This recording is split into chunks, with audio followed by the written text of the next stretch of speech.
Now.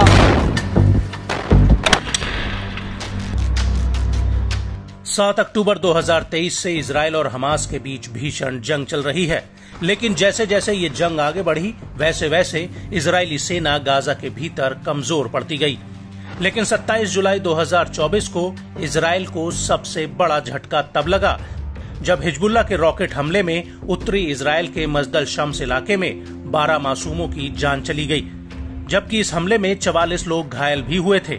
इस हमले का इतना बड़ा असर हुआ कि पीएम नेतन्याहू अपना अमेरिकी दौरा बीच में ही छोड़कर वापस इजराइल चले आए और तब से इजराइल एक घायल शेर की तरह घूम रहा था। लेकिन अब उसने हिजबुल्लाह, हमास और ईरान को एक ही बार में बहुत बड़ा झटका दिया है। पहले 30 जुलाई 2024 को लेबनान की राजधानी बेरूत पर एक बड़ा ड्रोन अटैक कर दिया। यह हमला हिजबुल्लाह के टॉप कमांडर फुआद शुकर के ऊपर हुआ और इस हमले के तुरंत बाद ईरान से लेकर हिजबुल्लाह और हमास का सारा फोकस इस हमले पर चला गया। और इजराइल की यही रणनीति थी कि हिजबुल्लाह, हमास और ईरान उसके इस बिछाए जाल में फंस जाए, और हुआ भी कुछ ऐसा ही। और इधर सारा ध्यान बेरूत पर था और उधर ईरान की राजधानी तेहरान में एक बहुत बड़ा कांड हो गया, जिसके बारे में ना तो हमास ने कभी सोचा था और ना ही ईरान ने।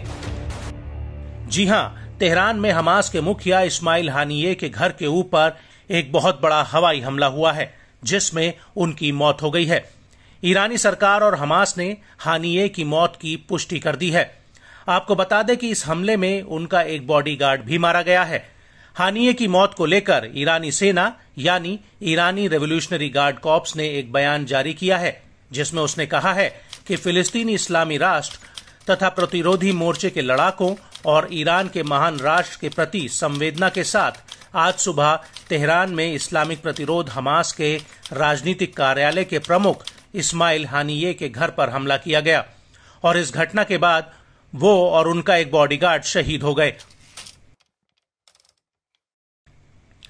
वहीं दूसरी तरफ हानिये की मौत पर popular front of liberation of Palestine यानी PFLP के इंटरनेशनल रिलेशंस ऑफिसर माहिर अल ताहिर ने भी अपना बयान जारी किया है।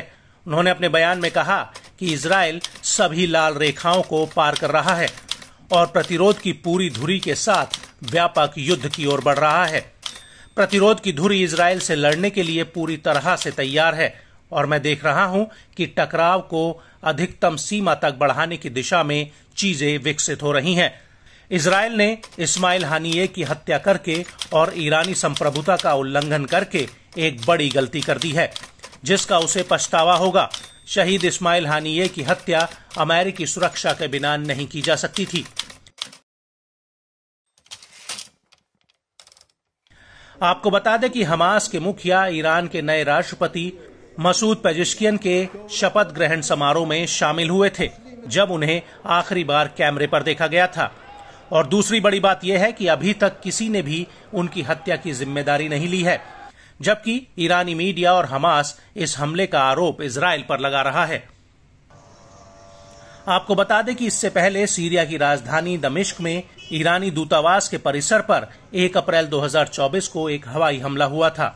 इस हमले में ईरान की कुछ फोर्स के लेबनान में प्रमुख मोहम्मद रेजा जाहेदी और उनके डिप्टी की मौत हो गई थी। उस वक्त भी इस हमले का आरोप इजराइल पर लगा था।